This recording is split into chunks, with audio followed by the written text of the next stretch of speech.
Hey everyone, it's Marianne, and this video I'm going to talk about what I need in terms of support from my partner. In the beginning, I struggled a lot just because I felt very alone in the whole transition. I tried to find many support groups for FTM partners and couldn't find anything. When I eventually did find one, I asked a question or whatever just to see if other people had felt the same way that I did. And I was called shallow and a terrible person, and I didn't know anything, and just it's like I was a crappy girlfriend, and it just made me feel even more alone. So I didn't really have anyone to turn to but Aiden. And with Aiden being my support group, I think it was hard for him just because he had all of his stuff to deal with, plus all of mine, plus my emotionalness. And he couldn't really understand what I was going through as a partner, and obviously I couldn't understand what he was going through. So yes, he was very supportive of me and, would answer all my questions, and if he didn't know something, he would go and find the answer for me.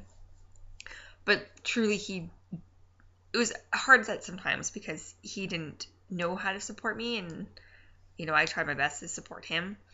So it was just little difficult in the beginning because I didn't know what kind of support I needed, and two, he couldn't give me the full support that I didn't know what I needed. I don't know. It was kind of confusing and rough and stuff, but eventually I did find some amazing groups on Facebook thanks to Aiden. He would go and ask other trans guys and if they knew of any groups for partners, and then he found them for me. Anyways, so once I found the sweethearts and a couple other things, I became less of a burden, I guess, support-wise on Aiden. But regardless, he was always there for me. He would always listen to me. We would always talk about things, and he'd always ask, are you okay? Are you okay? Do you want to talk about something? And so he was always there for me. But even non-trans related, he's always there to support whatever I do, whether it's freaking auditioning for Big Brother Canada or the Real World or whatever crazy other thing I decide to do. He's always there, 110% for me. So that's really, really nice. I don't know. I do feel that a lot of partners put their partner's needs first before their own. And not that there's nothing wrong with that, but sometimes we forget about ourselves. And it's super important that, you take care of me first. Because, if you're not 100%, then you can't give 100% back to someone. The transition affects us on many different levels, whether we know it or not. But, self-care is most important. And you need to be able to communicate honestly what you're feeling and how you're feeling and what you need, because if you don't, they might be oblivious and you're not going to get the support that you need.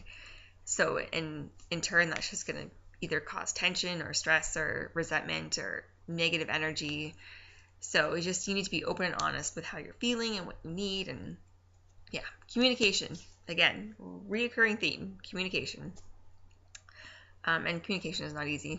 It takes time to get there. I don't know. Aiden is amazing because, like I said, whether I'm scared, happy, excited, crying, whatever, he's always there for me. I know that I can come to him with anything, and no matter what I do, he's always going to support me. So, with all of that being said, my advice would be, number one, communication, obviously. Tell your partner what you need. Our relationship is a two-way street and can't always be about them. They have to be there for you just as much as you are there for them. And that's very important because I've read a lot of conversations where, the partner of the transitioner is like, oh, I'm doing all this and doing all that, and I feel like I'm unappreciated and blah, blah, blah. So, communicate. It's a two-way street. You both have to be in the driver's seat for that one. I don't know. And number 2, make me time.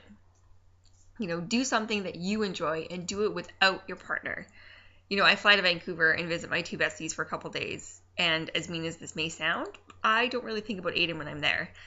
I'm there to have fun with my friends and just hang out and do whatever crazy random thing we decide to do. And, if I think about him all the time, it's just going to make me miss him and come home early. And that defeats the purpose of me time. So, we still text each other at night just to kind of see how our day was going and say goodnight to each other. But other than that, that's pretty much all we do. And, I know he's at home enjoying the time without me. So, definitely have to make me time and make it your own time. Whatever you want to do it without your partner. Whether it's going out for that friend you haven't seen forever or reading a book or whatever. Make me time. So, yeah. I believe that is all I have to say.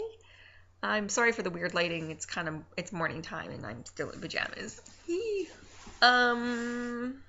Yeah, that's all. I will post links below for support groups that I have found and ones that I'm in and all that fun jazz. Alrighty, well, thank you for watching and I will see you all next week.